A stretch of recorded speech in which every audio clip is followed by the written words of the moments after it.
Thanks a lot for staying with us on Kings of Cricket. I'm Shivani Gupta. India have completely dominated, pummeled the Kiwi bowlers. King Kohli has scripted history at the Wankhede today after getting his 48th and the record equaling 49th ton in ODI cricket in this World Cup campaign. Today he went one up the legendary Sachin Tendulkar's record in just 291 matches. He's dominating this edition of the World Cup, sitting comfortably at the top as the highest run scorer with 700 runs already. There's possibly one more match coming up. I'm saying possibly only because I have to be fair to the other team as well. Not only this, the other Indian batters were also lethal, unstoppable. Rohit Sharma, as has become the template for him in this World Cup, gave an explosive start to the team, not really caring about how long he lasts. Gill gave a superb start as well. He had to go out retired hurt due to cramps and pain, but came back towards the end. Shreyas Iyer also scored a fantastic century. India have scored a mammoth 397 for 4. The task is cut out for the Kiwi batting lineup. Let me remind you that India's bowling attack is the best in the World Cup and it will not be easy for any team. Even the Kiwis, who came close to chasing down 388 versus Australia and fell short by just a bit. As I mentioned, Shubman Gill had to go out of the match and when he was in his 70s.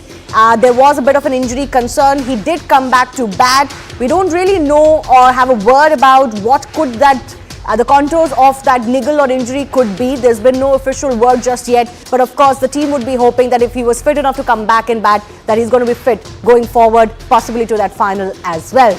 With that, let me introduce you to our World Cup experts, Mohinder Amarnath, Ayaz Memon, Venkatesh Prasad, Murli Karthik, all joining us. And Graham Swan is with us, joining us from England. Graham Swan, let me begin with you. A masterclass from Virat Kohli yet again. He finally gets his 50th, the one that everybody had been waiting for. Absolutely. You know, we said before the show, or somebody on the panel said that would this be the day that he gets there? And he was brilliant, but what he did, he capitalised on the incredible start by Rohit Sharma. That is how to lead from the front and how to set the stall out for the rest of your team. I couldn't get my eyes around it. The first 4 or 5 overs, what New Zealand were doing, trying to bowl short to Rohit Sharma, I mean, that is just absolutely crazy. But the way he started with such speed and such ferocity, he set the scene for everyone else. And Virat Kohli batted beautifully. In fact, everyone did. There's not a single person who didn't go out there and bat incredibly. And before the game, do you remember we were talking, saying what would be a good score? Yes. And we daren't say 300, you know, use pitch and everything.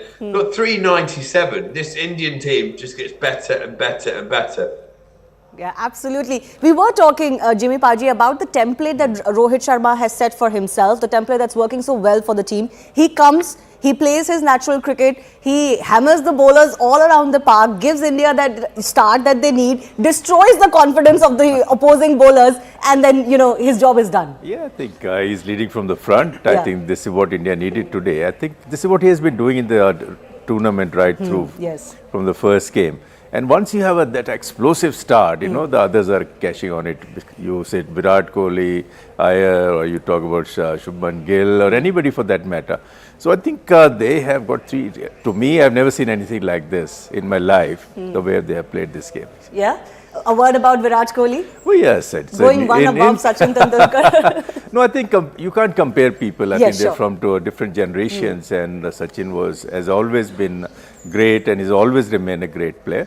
But I think to break Sachin's record, I think it's a great, great achievement. What do you think makes Virat Kohli so special? What do you like? I think it's hunger for the game, hunger to perform, hunger to do well for his team, for his country. So it's all there, it's visible, you know, that's why he's been consistent. Yes. And I think consistency is the key. And he's one of those guys, you know, his score was 700 runs in this World Cup, you know, like you probably score those runs in about 20 test matches or something. You know, I asked, when it was about Sachin Tendulkar's career, we used to talk about his longevity. Yes. And actually, Virat could match him in his longevity as well. Not just in the records that he's making. Well, absolutely. Longevity and consistency, as Jimmy Pa says. So, I think, look, scaling Mount Tendulkar is a mighty achievement. You know, he's been driven to it. His 3rd century, he missed a couple. Yes, he would have had maybe 4 or 5 centuries. But that's not the point. The record is obviously now his. But I think the sustenance he's provided. Remember, I think India's journey began when he got a life in the first match. Dolly was dropped by Mitch Marsh. Could be the turning point of the tournament. Of the tournament. Yes. That's when Virat Kohli and KL Rahul rescued India, Yes. and that momentum hasn't been lost, and he's been the fulcrum. I mean, Rohit has given, you mentioned about the template, and that's the template. He'll give you the blazing start. These are the guys who will consolidate, and then you've got such outstanding finishers. Shreyas Iyer, back-to-back centuries, and at what tempo? And then Rahul. So, this is a fabulous batting unit. I haven't seen anything better than this. Venki, there is literally no answer to this batting lineup. It's not just the fact that they are talented, it's also the form that they're carrying. All of them, each and every one of them, they're capitalizing, they're full of confidence, and literally no bowling attack is measuring up. Yeah, I think we spoke about this earlier. Also, I said that the opposition bowling definitely is not consistent in their line and lengths. Like the Indian bowlers. I should keep saying that because I think our bowlers have been fantastic. Bumrah, Siraj, and Shami, all of them bowling those 3/4 to back of length and not giving room or not giving any bad balls for the batters to play the shots. And if you look at today's bowling also. I mean, whether it's Saudi or Lockie Ferguson or even Trent Bolt, they were trying a bit too much. They were not sticking to one, bowling in one area, I suppose. They were bowling on both sides of the track. They are bowling up to the batter, and they're bowling short ball. It was not a bouncer; it was a short ball. Okay, and on a pitch like that, which is a belter, obviously you've got to be extremely consistent and even your variations, whatever you're trying to use, I think you've got to be effective. I think that was not the case, and that was not the case in most of the bowling attacks. Whether you take South Africa or England for that matter, I think they have not been consistent. That's one of the reasons why I think we have got 2 or 3 bowlers who are in the top 10. Amongst the highest wicket takers. Just a word, I think you mentioned earlier that the team is in that zone where they're not really looking at personal milestones or records anymore. They will come if you perform well, but this one has to sit right up there, isn't it? This one has to be special. Yeah, 100%, because look, you've been talking about this team as the bogey team. This is the team which has hurt you the most in ICC championships. And just to have a relaxed approach about it. And again, we've all been talking about what this entails for the team. What sort of a mindset do they come in? They've not changed anything. Just a couple of the first 2 overs, it was like stamping their authority on the opposition. It was as if you can still be a good bowler, but I'm going to come at you. Yeah. And that is something which continued.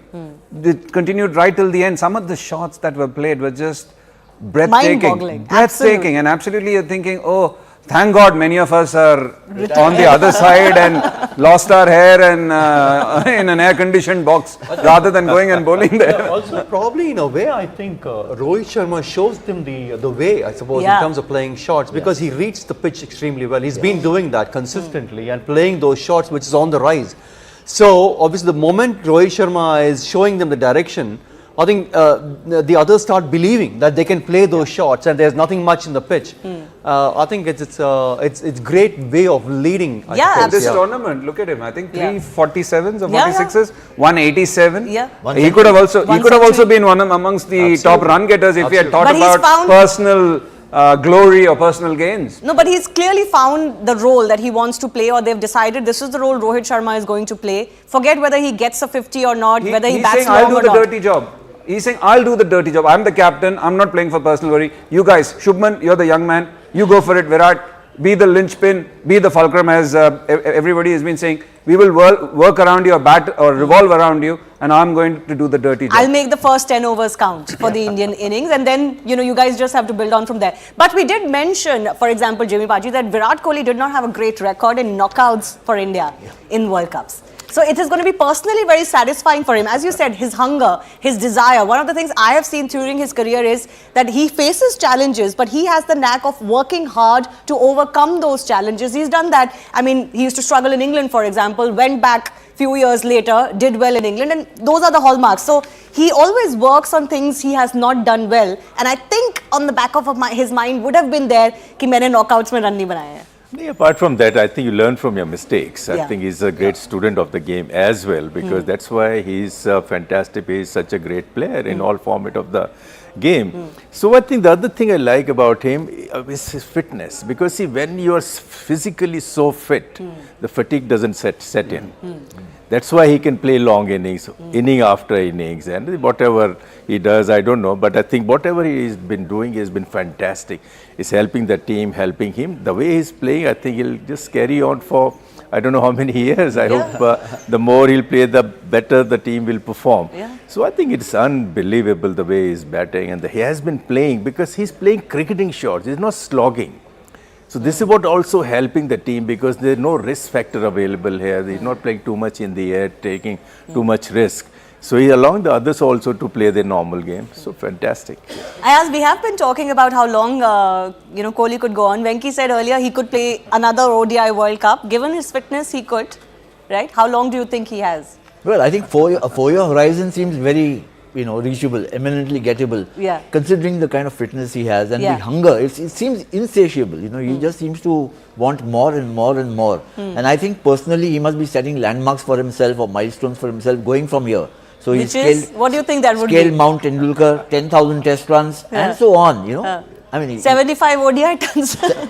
you don't know. I mean, 100 centuries. 100 centuries. And you keep going. Yeah. And as long as you've got the hunger for it and the sense of enjoyment, if you enjoy it, there's no fatigue, there's no fed upness, there's no tiredness, then I think nowadays with this fitness regimen that the modern cricketer has, playing till you're 37, 38, 39 is not unthinkable as it used to be in the past. Absolutely. Graham, you mentioned that you were a little bit disappointed with the New Zealand bowling. Was it just that the Indian batsmen were too good, or do you think New Zealand did lose the plot a little bit, especially at the start, and then they just couldn't recover from there? Without a doubt. Sometimes you do get a bit of shell shock going into this game with the whole pressure of the game, the knockout, the India's record. You can understand why New Zealand would be quite bullish and thinking that they'll do well. But whoever their bowling coach and whoever their tactical analysis guy is, who said, let's bowl short to Rohit Sharma, let's test him out with long hops. Oh my word. You don't bowl short to Rohit Sharma. We all know that. He's got out once, in living memory, once against Bangladesh and Pune on the hook shot, which was a blip after hitting 2 sixes. You know full well in a bowler's meeting, you say, right, we pitch it up, we try and move the ball away from Rohit Sharma, we try and get him driving, get him nicked off with the new ball. And it was very unusual for such good bowlers and good tacticians like Trent Boult and Tim Southey. They just looked nervous. They looked like they were completely shell-shocked. That's why I said earlier that Rohit Sharma's 40-odd today, I mean, when you look at the scorecard afterwards, you'll go straight past it and you'll see the 200s and the 80. That 46 in record time, setting the stall, setting the scene, is honestly, it's one of the knocks of the tournament for me. Absolutely brilliant. And after they've gone so expensive at the top, on a small ground like the Mankadi, quick outfield, brilliant batting lineup, there was no way back. And it was just, it was all down to India's brilliance. But yeah, New Zealand completely shell-shocked. And certainly a little bit of the confidence that you do give yourself as a team, Graham, in a knockout match, even against a big total. Surely the New Zealand team would be a little deflated with what has happened. I can tell you this, there'll be one or two players in that New Zealand camp who are looking at the scoreboard thinking, the other 9 will look at that scoreboard and go, nah, we're done. There's no way we can chase this. So that is brilliant. Scoreboard pressure and a half, 397. If India, the only way India lose this game, if they concede 250 in the first 20 overs, then they're in trouble. But I can't see that happening. Against this bowling lineup, I don't think so. Yeah, Venki? No, there's I don't think there's so. not I that can't much see that it could at all. go wrong for us. I know, isn't it? I mean, the way they're bowling, if they get a couple of wickets in the first 10 overs, in the first power play, then they are on the back for the Kiwis. So it's next to impossible if they lose a couple of wickets up front. It's next to impossible to chase this mammoth score. I mean, if they chase this, hats off. And whatever else you want. They were definitely going to chase. It's not that they're going to. They're not going to give up at the start. Give up or given or whatever. They'll definitely try to get those runs. And we have been talking about them coming close to chasing that Australian score of 390 or something like that, right? So they do have a good batting lineup, but then for that, they cannot be losing wickets up front, and they need to have big partnership, and they have to be really dominant. Yeah, you need to have a good run rate from the very beginning. You can't lose any wickets. It has to be near spotless run chase for you to chase 400, isn't it, Jimmy Baji? Is there any team, would this team have the belief that no, we can do it? No, they'll try. They won't give it up, definitely, because you're playing the semi-finals of the World Cup, because you're good enough to be there. That's why you're playing this game. So they will give their best, actually. What they really need is a good start. Whether it happens or doesn't happen, we don't know. But I think the Indians have a quality bowlers here, whether you talk about any bowler, for all 5 bowlers, they're quality bowlers. Bumrah is there, Shami is there, Siraj is there, the 2 spinners there, Jadeja and Kuldeep. So I think there's no respite for this guy, because the ball is spinning as well, because they did not try to spin. This is what they were lacking in. There was so much pressure on them when they were bowling to any batter. So batter is hitting them all over the ground. So this is what I think they missed a trick over here. But Indian definitely spinners will get. So the chase is on only if they get, say, about 100 runs for just 1 wicket in the first 10 overs. What do you say? Minimum 100. Maybe slightly more, I would say, to set a platform. Yeah, absolutely. Yeah. The thing is that, as Jimmy Baji was saying, and we've been talking about this, there is no respite for the opposing batsman. You can come in and you can play very good ODI cricket, and it still is not going to be enough against a bowling lineup. But Venki, do you reckon, what do you make of the pitch first of all in the first half? Do you reckon there could be any issues for India with the dew factor, the batting getting easier, for example, in the second half as well, post those 10-12 overs? See, it's a belter. It's a fantastic track to bat on. So that's what I'm saying. In the first 10 overs, if the New Zealand, the Kiwis can get 100 runs in the first power play with the new ball and just 2 fielders outside the 30-yard circle, and there's no 2 catching like how it used to be before. That was even tougher then, isn't it? So, and if they lose just a wicket, then the chase is on. If they lose a couple of wickets and if they just say about 70 runs, then it's going to be tough for the Kiwis. Who are you watching out for, Karthik, in this batting lineup? Devon Conway. I think he's somebody who can put them in a good position, because he hits odd parts of the country. He's very different in the way he plays. And obviously, I've told you before as well, for me, Daryl Mitchell is a key figure there. It's literally go big or go home right now for New Zealand. I think, Shivani, they'll also be very knackered now after this kind of pounding that they've received. Both mentally and physically. Mentally and physically. And then they've got this looming target in front of them. So, as everybody's mentioned, that you need to get conceivably about 100 runs in 10, 11 overs, not losing a wicket or not more than 1. This is a tough call, because you have to take those chances, the big risks. And when you take the big risks, it is the scoreboard pressure. You have to score at a quick pace right from the get-go. You cannot really take that much time to set in. Somebody to have a blinder, absolute blinder. Somebody to have an absolute blinder. 2 guys to play an innings of a lifetime. Yeah, like that. And it has happened before, isn't it? Chasing 400 odd runs. You're good in statistics. Yeah, South Africa did it against Australia. South Africa, Australia, they did that. Yeah. Graham, if you were in the dressing room, what are you going to be telling this Kiwi team? It exactly is that. As Rory Karthik just said, it's go hard or go home. This is a semi-final. They're chasing 397, and the only way for New Zealand to play is absolutely fearless and almost reckless cricket to get there. I'm going to tell you this: they have no chance of chasing down 397. I'm the independent, impartial observer. So India are in the final. The bowling lineup for India is too good. The wicket will suit bowling second. It is turning. Jadeja is not going to be easy to play on this pitch. I think Jadeja will be top wicket taker for India. And I know that it's a knockout game and it's a nervy time. But if you can't feel relaxed with 397 on the board, then you can never feel relaxed. So the only person nervous here has been Shivani the whole day. Right? even when the pre-show was finishing, she was the only one who was nervous. I was nervous when, of course, we started out, because we've seen this happening before, and a knockout pressure. I was feeling it, even if not the Indian team. I don't know. Sure, just on the issue of the pitch, all that concern is now unfounded. Whether it's going to be a rank turner, whether it was played on this pitch or that pitch, a team makes 397. But you know, nobody is going to say it was a belter to start and suddenly it started spinning just when the Indians are about to bowl. Well, you know that people will say that. A certain set of people will say that. Yes, cynics are always there, so you can come up with anything. No, but I think on the pitch issue, I think Graham had some strong views on that, and I think the point was I asked that it's not so much whether the pitch will suit India or not. Should it be something that should be happening at this late? The ICC has released a statement saying that this is not uncommon. The pitch is not a concern. It's not like it's going to play badly or one way or the other. So it shouldn't be that big an issue. Yeah.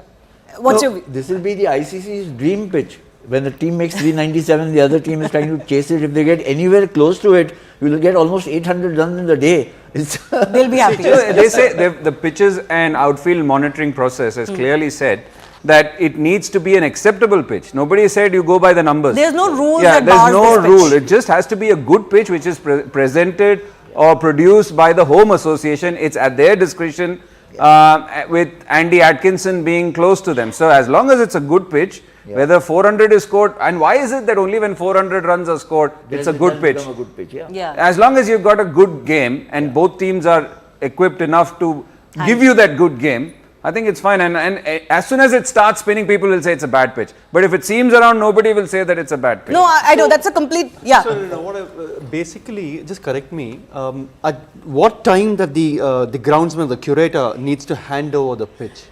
I think it depends on that. So it doesn't matter which pitch they're going to play on or what they're going to do about the pitch. It all depends on at what time they're going to hand over the pitch to the authorities. I think so. Probably, I guess it is say about a couple of hours, maybe an hour before the toss or something. Till then, it is under the control. I suppose. I mean, if I'm right, that's what the laws.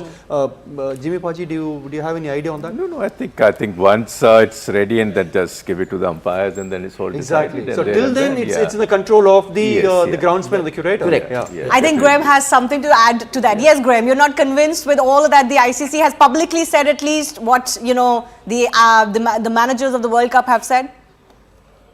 I did have fairly strong views, so I still actually stick with my views. You should play on fresh pitches. However, this pitch used is better than 90% of world cricket pitches. So I'm not angry at all about that.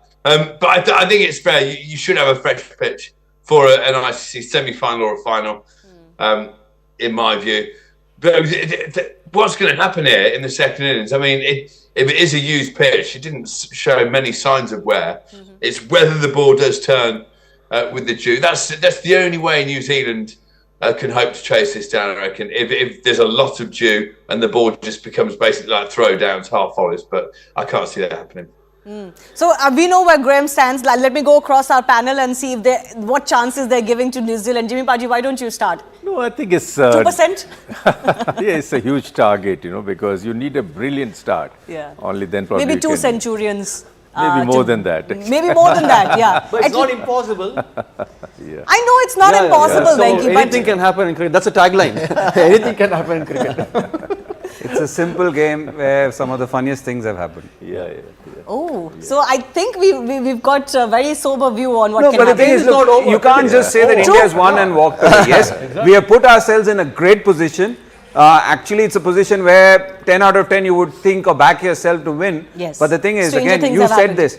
दूसरे भी खेलने आए हैं. Yeah, absolutely. And for them, it's nothing. It's just 50 overs, and otherwise they're catching a flight back. So they have to throw everything that they've got. And in that, and as Swanee said, sometimes when you play reckless cricket and you've been pushed to a corner, you never know who might come out blazing. So Swanee thinks no chance. Yeah, Swanee is wanting to add something. Yes, Swanee. The percentage of New Zealand winning this game, that's what I'm giving them. He actually brought in a pen and paper and made my 2% 0%. I just happened to have a pen in front of me. It would be the most extraordinary run chase if it happens. Yeah. It's never happened in the World Cup. Almost happened by New Zealand against Australia. But 397 hasn't happened. 400 scores has been chased down Otherwise, by South yes. Africa against Australia, but in a bilateral series, a World Cup knockout stage.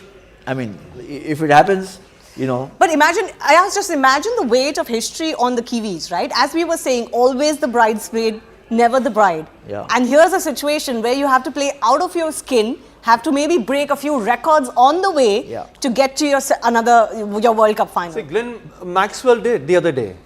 Isn't Yeah, it? I'm but- just but saying. that's- So you've got to be wary of it. You've got to be. All aware of she it. wants to hear is what Swani said. Please say it to Shivani. Otherwise, she'll be a nervous wreck for the next 50 overs. No, I'm just wondering, of course, stranger things have happened, and I want to give all the respect to New Zealand, but, you know, I don't know. Okay, Shivani, we are with you. Well, Whatever you Shivani- say, we'll go with you. I don't know. I think I am with Swani on this. I don't see it happening. I know my brain is telling me it can happen. I just don't see it happening. But now that I've said it, who knows? With you. With You you. know, with journalists and commentators, this is a curse. You should never say anything on air because exactly the opposite thing happens. So I don't know what happens now. But yes. Shivani is got caught in the, you know, in the syndrome of agar and magar. Agar ye ho gaya, magar wo ho No, gaya. no. I think, If and but. you know, if they get 150 for no loss, maybe. In what In over? how many 30th over? overs? 12 overs?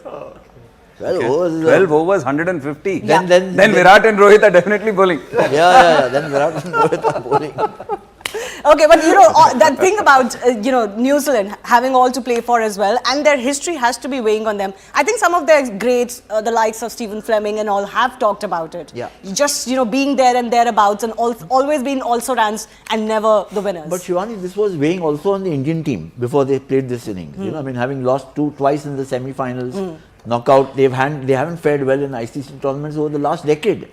So this is also, you know, and they've gone out and played, I thought, fantastically. So if New Zealand have to win this match, they have to be better than fantastic. And also the New Zealand management had to do this haka dance in front of them to motivate them.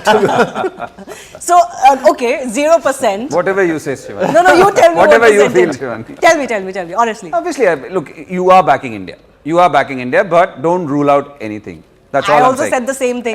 No, that's exactly what that is exactly what we've been saying. But you want us to say 100% India. No, I don't.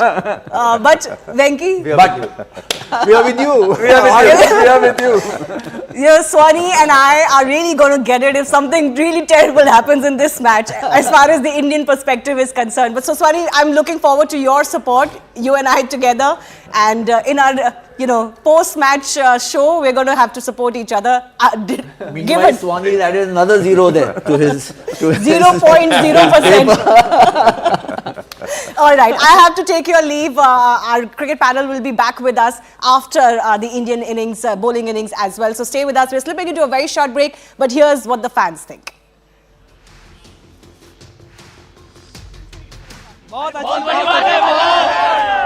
बहुत बड़ी बात है मुंबई में आके सचिन का record तोड़ना, वो भी इंडियन खिलाड़ी ने तोड़ा है। बहुत अच्छा लग रहा है हमको गर्व है कि विराट कोहली ने तोड़ा है। इनके लिए बहुत बड़ी बात है। आज विराट ने सचिन तेंदुलकर का रिकॉर्ड तोड़ा है। आने वाले टाइम में शुभमन गिल भी हमारे सचिन या विराट का यही रिकॉर्ड तोड़ेंगे। इंडिया का तो बहुत अच्छा परफॉर्मेंस रहा इस बार में। Hello, Moto.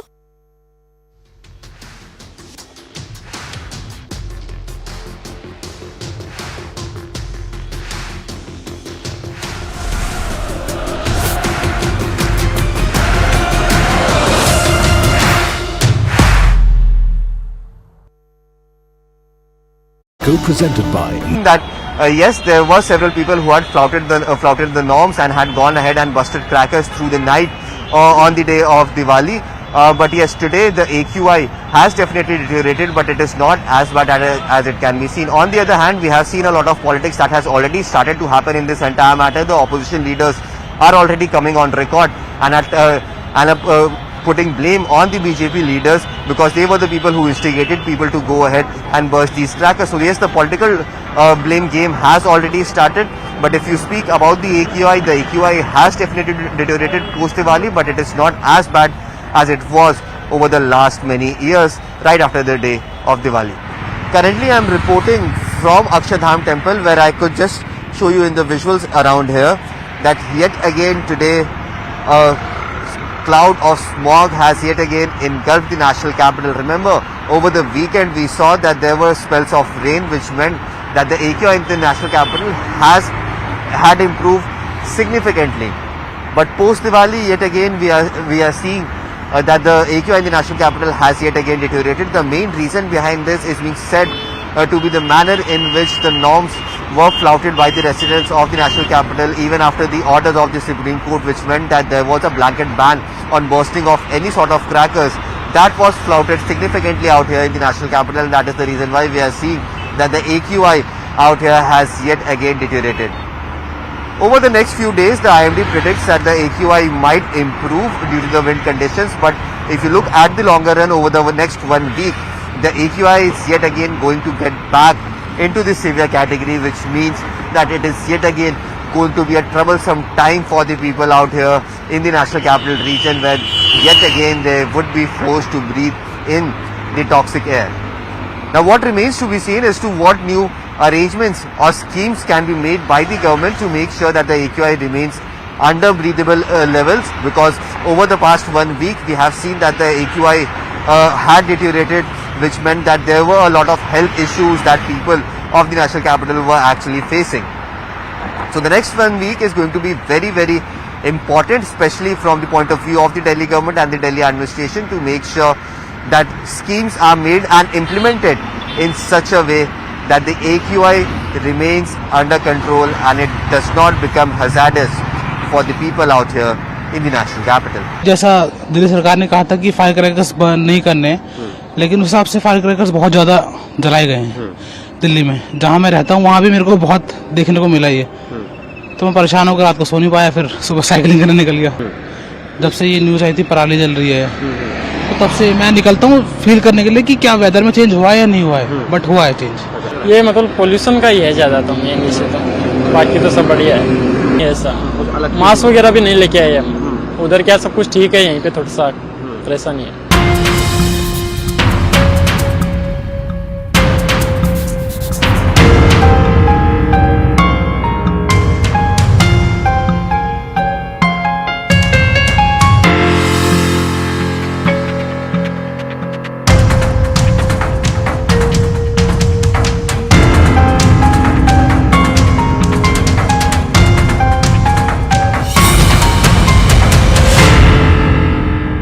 After the relief that people of the national capital got just a few days ago, after light spells of rains had engulfed the national capital, which meant that the AQI had come down significantly and was hovering in the poor category.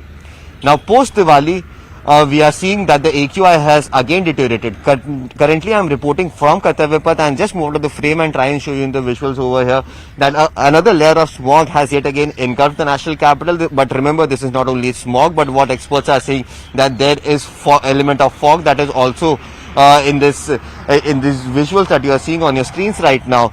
So yes, the AQI has deteriorated after Diwali, but remember the AQI was already in the severe category at least 2 to 3 days ago, and today as well the AQI is still hovering within the very poor to poor category, but yet it is still very, very difficult for people to breathe out here. Remember the manner in which the Supreme Court orders of not bursting any sort of crackers was flouted yesterday. There were several cases that were seen out here in the national capital where this order of the Supreme Court of not bursting any sort of cracker was definitely flouted. In fact, the fire department itself had got more than 100 calls till 10 p.m. itself. So it actually shows that the people of the national capital, in fact, the majority of the people of the national capital were actually not bursting crackers, but yes, there was a significant number who were seen flouting these norms and bursting crackers, because of which we are seeing that the AQI has yet again deteriorated out here in the national capital and is yet again in the very, very poor.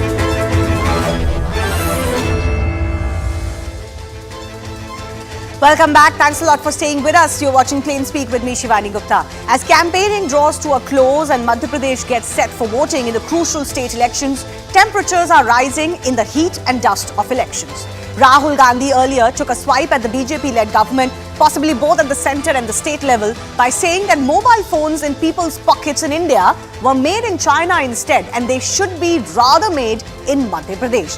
Now, this is a direct attack on one of Prime Minister Narendra Modi's flagship schemes, Make in India, something his government launched in his very first year of his first term.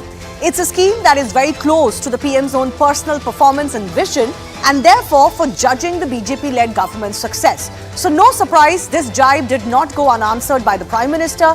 Hitting back at the former Congress president, PM said India has become the second largest manufacturer of mobile phones in the world. But what created a bigger furore was his comment calling Rahul Gandhi indirectly a king of fools.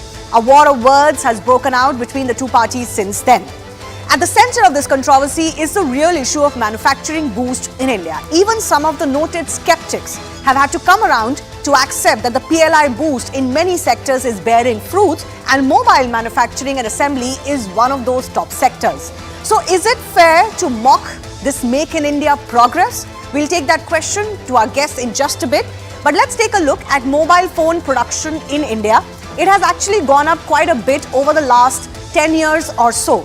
So from just around 6 crore units that used to be made in India in 2015, roughly when Prime Minister Narendra Modi took over, to about 22 crores and plus in 2018, and now it stands at over 30 crore units that are being made in India. So there's no denying there is of course an uptick. It is working, whatever the schemes or the policies are, and the numbers do speak for themselves. Take a look also at another metric, smartphone imports in India, which have declined considerably since 2014. So in 2014-15, phone imports share used to be about 7,600 million US dollars, or about 1.69% of India's total imports. Now, soon after the launch of the Make in India policy and the vision, the assembly took off, and this came down by almost a third to 2,600 million US dollars and about 0.55% of the total import share. So that's a reduction by 2/3. After the subcontinent manufacturing took off, this came down further to just about $707.5 million, 0.14 of the overall share, or 0.15. And post the PLI scheme that kicked off really in 2020, this has come down even further. So in 2022-23, the numbers stand. This is smartphone imports in India and their share in total India imports. The numbers now stand at just 33 million US dollars, and in percentages it has dropped to negligible 0.0047%. On the other hand, exports of mobile handsets from India has gone up.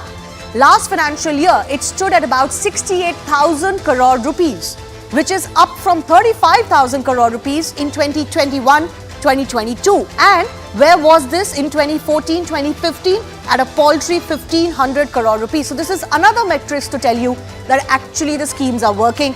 Of course, it's not going to be an overnight progress or change, but it is certainly happening by spades. Let's also take a look at the market share of Chinese phones in India. And this is not something that is static. This is, of course, something that India needs to look at and take care of for many, many concerns, and not just about economic competition with China. So in 2014, the share was only 7%. It skyrocketed to 75% by 2020. 2020 was also the turnaround of India's relationship with China because of the standoff at the Ladakh eastern border. And then from 2020, 75%, it has been steadily coming down, 64, 60%. And actually currently in Q1 and Q2 of 2023, it stands at about 55%. This is the share of Chinese-made smartphones. So in that sense, since the data, it has taken, this has taken a toll. The big question we ask, of course, is this.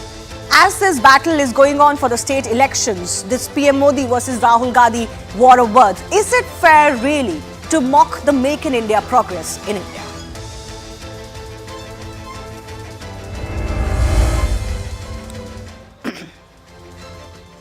Let's go across to our guests joining us. Tuhin Sinha, BJP National Spokesperson, Shudacha Paul of the Congress Party. We've got Professor Geeta Bhatt, political analyst, joining us. Kapil Madan, political analyst, also with us. Shudacha Paul, I just showed some of the numbers. I hope you had the opportunity, to listen to me as I was going through it. The question is not so much about, what the PM said, what Rahul Gandhi said. The question is, are we evaluating the progress we've made of the Make in India vision and philosophy accurately? Or is this also becoming a casualty? Is this also becoming a casualty of just pure politics without the numbers? Your voice is cracking. I hope you can hear me clearly. I can hear you. Go ahead. Yes. So when we talk about election campaigning by the Prime Minister and the manner in which he has attacked Rahul Gandhi, it just shows that this is just an excuse. India has been progressing gradually, steadily, and today what we are seeing is concentration of wealth in the hands of a few. And Mr. Ambani is coming up with a mobile phone and he will get the share. market share of the entire country if Mr. Modi has his way, which will never happen. However, the fact is the way in which Mr. Modi has attacked Rahul Gandhi ji shows clearly his stature as the Prime Minister. He is bringing disrepute to the post of the Prime Minister when he attacks Mr. Rahul Gandhi. Mr. Rahul Gandhi is not the Prime Minister. He has never been the Prime Minister. But Mr. Modi is not just the chief campaigner of the BJP, but also the Prime Minister. The Prime Minister. So you are saying that despite the fact, but also of India. Hang on, let me please finish. When Mr. Modi talks about, and I want to make sure that the audiences know who is the chief of fools, who is the chief of morons and idiots. Because you remember that statement which came from Mr. Modi when he said that A plus B whole square has something which is extra, and he was defining it as equal to. A man who doesn't know the meaning of equal to is obviously showing what his true colors are and what he is. He expects people to think that everybody is a fool except him. He thinks that gutter gas theory, the radar theory which he has spoken about, is what the people of India will believe in. The fact is that Mr. Modi wants wealth concentration in the hands of a few, and made in India was changed to make in India. So this is nothing new. He couldn't find another term for made, so he came up with make. So what is the difference? India has been Sujata, you've gone on for quite a bit. Let me just come in now. I think I get two of your points. One is you don't approve of how the Prime Minister talked about Rahul Gandhi in response to his jibe that there is no Make in India happening, or all the phones are actually not made in India but made in China. The second point is the one that I was trying to ask you, that is it not unfair for Rahul Gandhi in campaigning to even go out there and suggest that no, there is no phones being made in India. India is now the second biggest manufacturer of phones. Yes, it combines manufacturing and assembly. So we should look at that as well. But let Tuhin Sinha respond on the language part that you have raised, that it is not becoming of the Prime Minister's office to use these words, even in campaigning. Tuhin Sinha. Well, good evening, Shivani. Good evening, everybody. Rahul Gandhi's unnatural infatuation with China and his incorrigible ignorance has been a cause of anguish for anybody who wishes well for India, who takes pride in India. You put out certain data. Today, 98% of mobile phones are locally assembled.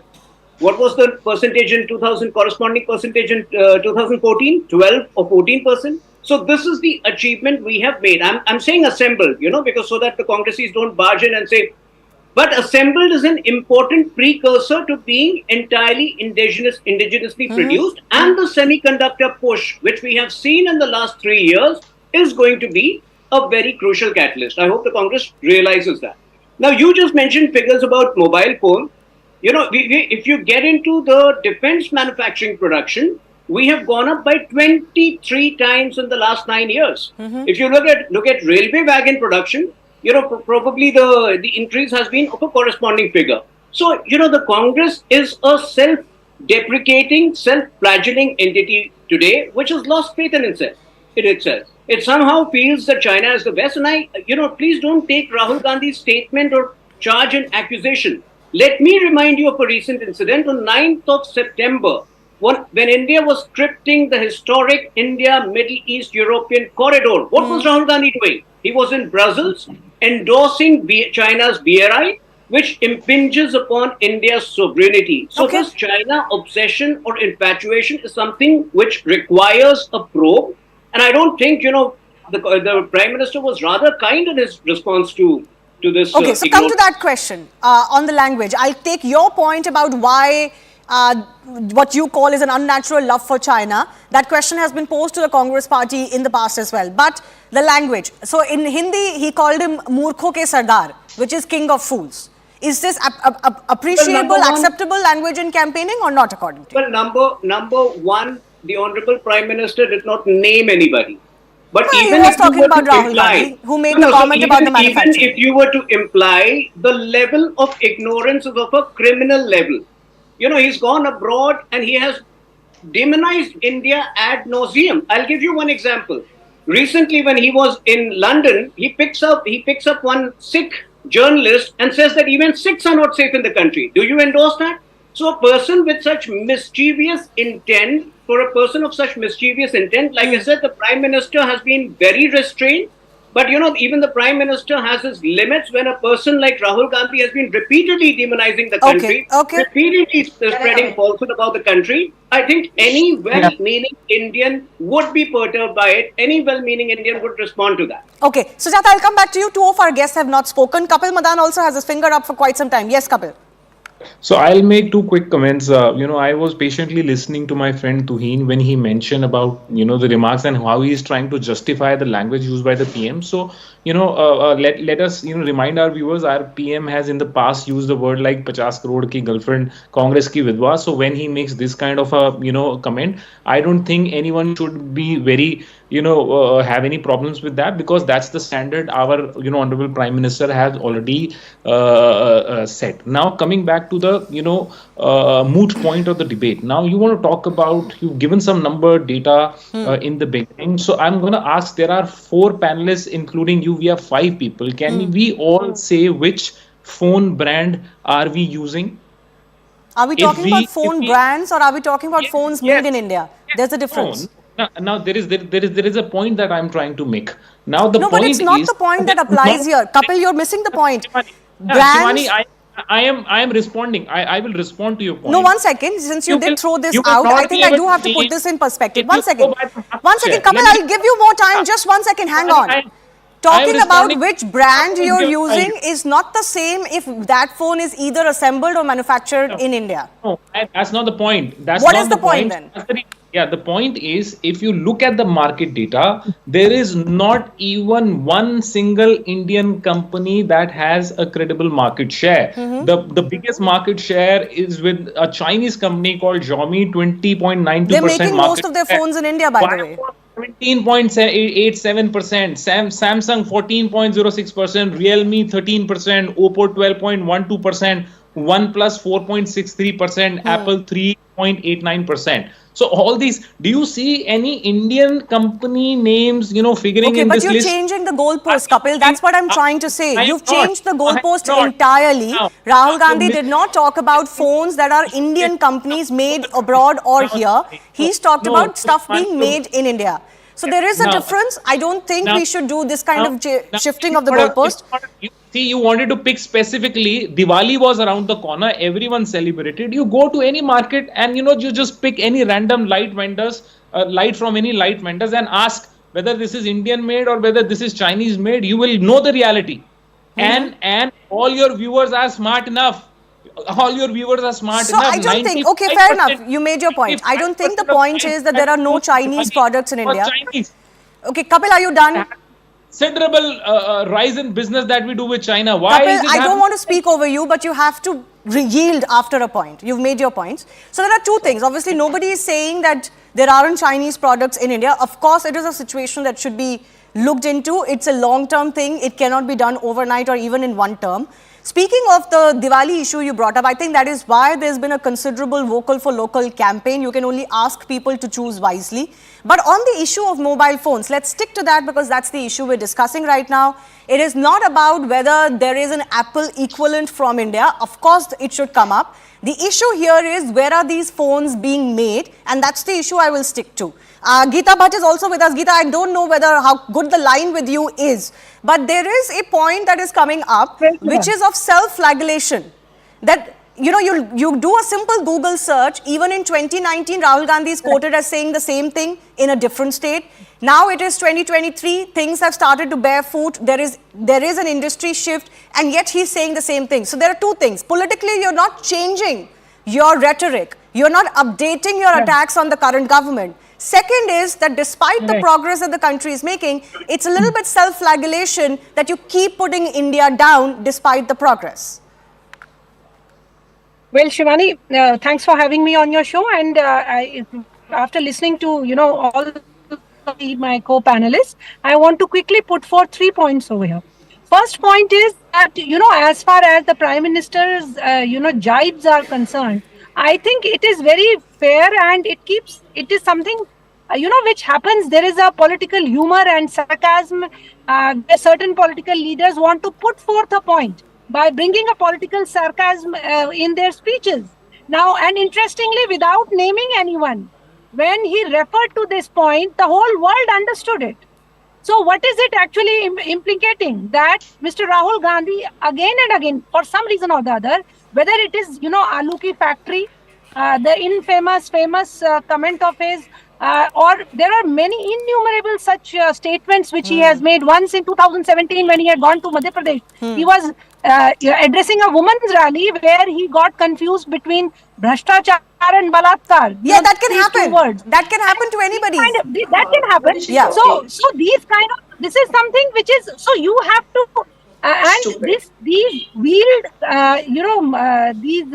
veiled sarcasm is something which any political leader can come out with. But the only thing is you need to have that kind of a connect with the people, with the public who can understand what you are trying to say. Second point that I want to put forth, which is related to the mobile phones, is that contrary to what the Congress spokesperson and Mr. Madan were saying, today we have 100 crore mobile subscriptions. That is the reality. You can check it out with the government data. And there is a World Economic Forum report which clearly states that by 2025, 100 crore smartphone subscriptions are going to happen in India. And I think that the intellectual cell in Congress party either is not briefing Mr. Rahul Gandhi properly, or he is not able to comprehend what is being told to him. No, again, how many subscribers you have is a slightly different issue than the mobiles handsets being made in India. So that again is a different issue. Geeta, I'm almost losing your video. So I have limited time. Let me give 30 seconds to Sujata Paul, then I'll go to Twin Sina. Sujata ji, I have only 30 seconds. Yes, the fact is that if Professor Geeta Bhatt finds humor in abuses, then God help her, and that is what the BJP is all about. And Mr. Twin Sina, of course, doesn't know whether he agrees to the Prime Minister using foul language or not, because he doesn't know it. And nobody has demonized Indians and India more than the Prime Minister of India, when he made fun of people who couldn't pay the caterer money for their daughter's wedding. So let's not get there also. The Prime Minister should remember that he is the Prime Minister of the country, even when he is the campaigner, and he should exercise restraint, which he cannot, because this is his reality. This is his But character. Sujata, can I come in here? Just Just to play the devil's advocate. Calling somebody a fool, I'm not sure if it qualifies one as an abuse. And having said that, the Congress party has given epithets to the Prime Minister, current Prime Minister, before he became the PM and even after it for the last 9 years, which are much worse. Maut ka Saudagar, for example, comes to mind. Nobody was named in that. So do you have the moral high point to take offense to fool? Shivani, he is the one who talks about Didi or Didi. He abuses everybody. He is the only person who goes abusing everybody. And you expect people to sit down when he cannot give jobs, when there are other issues plaguing the BJP, like the videos which have come out. Now, if you're saying there is justification, if you're saying there is justification for personal attacks, then that's a completely different argument. No, what I'm saying is that he is doing this because he wants to digress and divert from the real issues. What is the real issue? I did try to talk to you about the real issue. The real issue is that the mobile manufacturing and assembly is picking up in India. Numbers do speak for themselves. I've got 30 seconds left. Let him respond to you. 30 seconds left. He has taken corrupt people and Mr. In just the last few days, she's called my name. What is wrong with Congress? Go ahead, 30 seconds left. In just the last few days, we have seen the Congress dynasty struggling with the full form of MSP.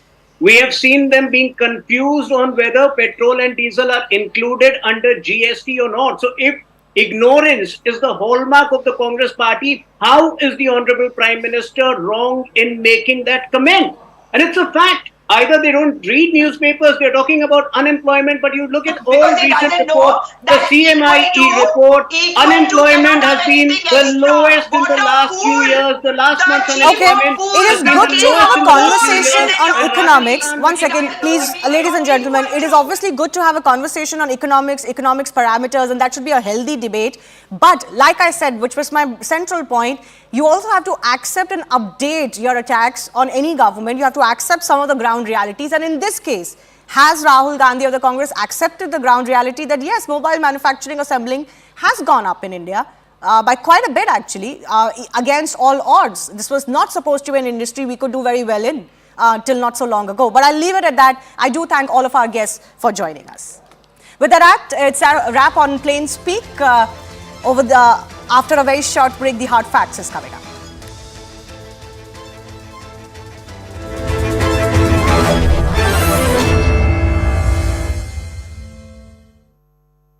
Co-powered by. Now today the prediction from the IMD is that once the sun is out, the wind speeds are likely to pick up and these pollutants would yet again be washed away. And that is the only silver lining for the people out here in the national capital. But remember, over the next few days as well, the AQI is likely to remain in the poor to very poor category and in fact is likely to deteriorate yet again in the severe category as well because of the wind directions. Now what remains to be seen is to what new plans can the Delhi government and the Delhi administration make sure that they initially make and make sure that is implemented on the ground to the T so that some sort of immediate relief can be provided to the people out here in the national capital who have been suffering from this deteriorating air quality for at least the last 10 days. Currently, I am reporting from the pollution hotspot out here in the national capital, that is the Anand Vihar bus terminal. And if I could just show you in the visuals around here, the visibility is not as bad as it was expected. The AQI out here in the national capital remains to be in the very poor category, although the measures of GRAP 4 has been implemented. But yes, the manner in which the order of the Supreme Court of not bursting crackers was flouted by several people out here in the national capital, that has made sure that the AQI deteriorates yet again. But if you compare the AQI that is today, the very next day post Diwali with the yesteryears, you can actually see that the AQI is not as bad as it was expected, and in fact it has somewhere or the other been better than what it was last year at this time around.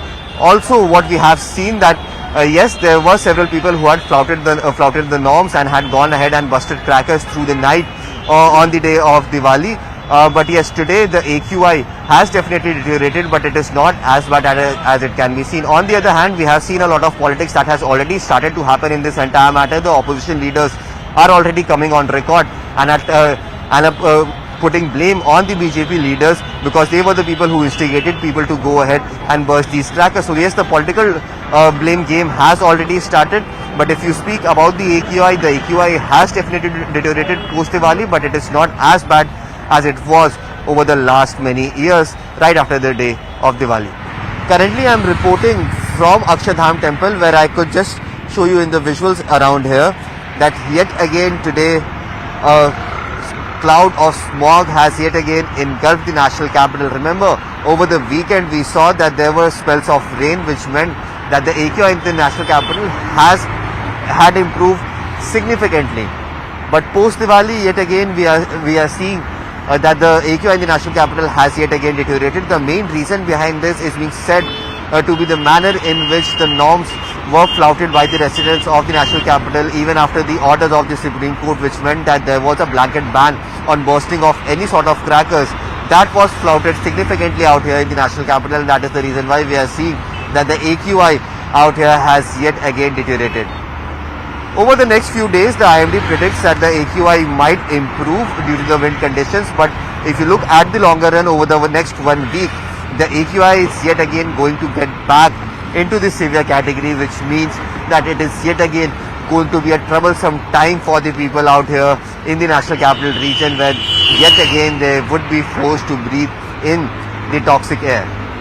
Now what remains to be seen is to what new arrangements or schemes can be made by the government to make sure that the AQI remains under breathable levels, because over the past 1 week we have seen that the AQI had deteriorated, which meant that there were a lot of health issues that people of the national capital were actually facing.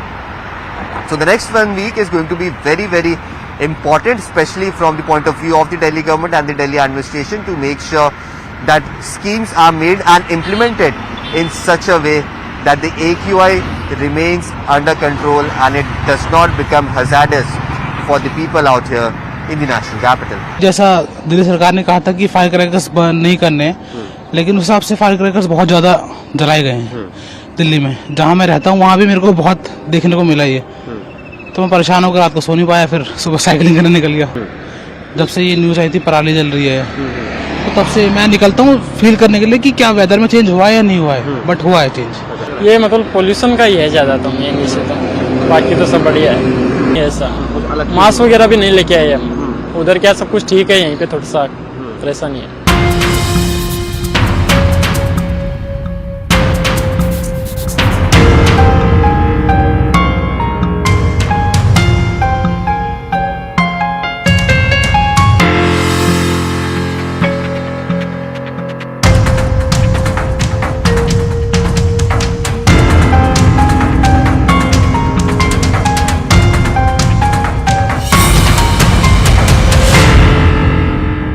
After the relief that people of the national capital got just a few days ago after light spells of rains had engulfed the national capital, which meant that the AQI had come down significantly and was hovering in the poor category. Now post Diwali, we are seeing that the AQI has again deteriorated. Currently I am reporting from Kartavyapath and just move to the frame and try and show you in the visuals over here that another layer of smog has yet again engulfed the national capital. But remember, this is not only smog, but what experts are saying that there is element of fog that is also in these visuals that you are seeing on your screens right now.